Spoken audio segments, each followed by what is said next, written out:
Today we're going to keep working on getting those doors hung.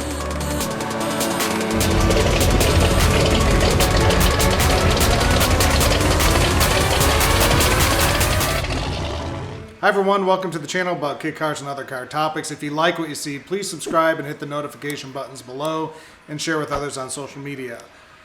So as we last left off, I had to dig in to take off the waterfall to get to some adjustments and stuff, and hopefully that's going to solve my issue. So I'm just going to hop right into it and see where we go from there.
Well, it's a shocker.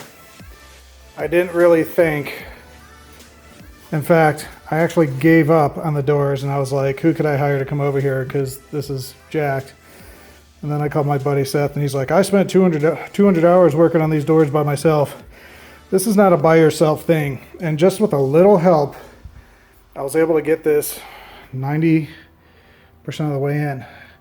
You know, it's not the official door gap, but it's straight. And look at that. It's actually in the car. And then once you get the latch in, it's gonna, you know, suck this in a little bit because there's a little flex and bow to this.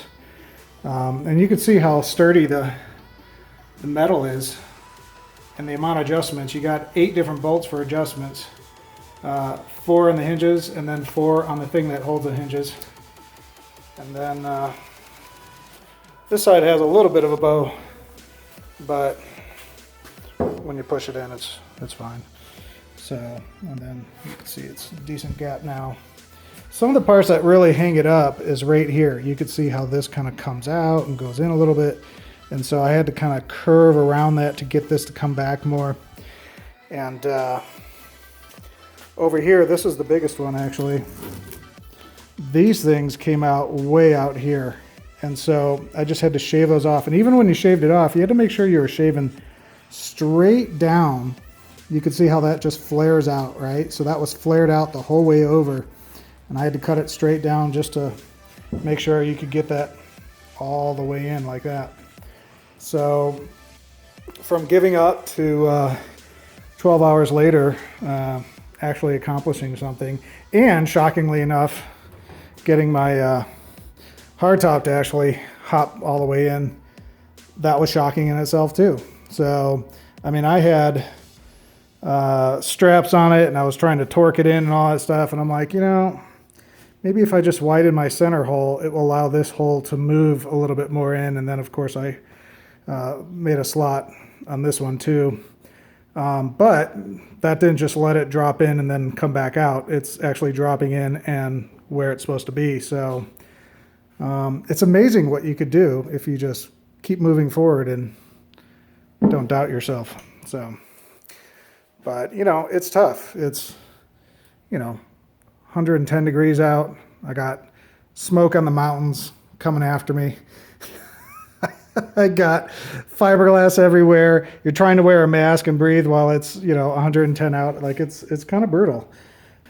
So in any case, you know, even if you only put in an hour or two and not a whole day, I will say that when you feel like you accomplished something, it's just so great. And even if it's only an hour or two, you're just like, woohoo, I did something, and you can walk away and be happy and excited about the next part.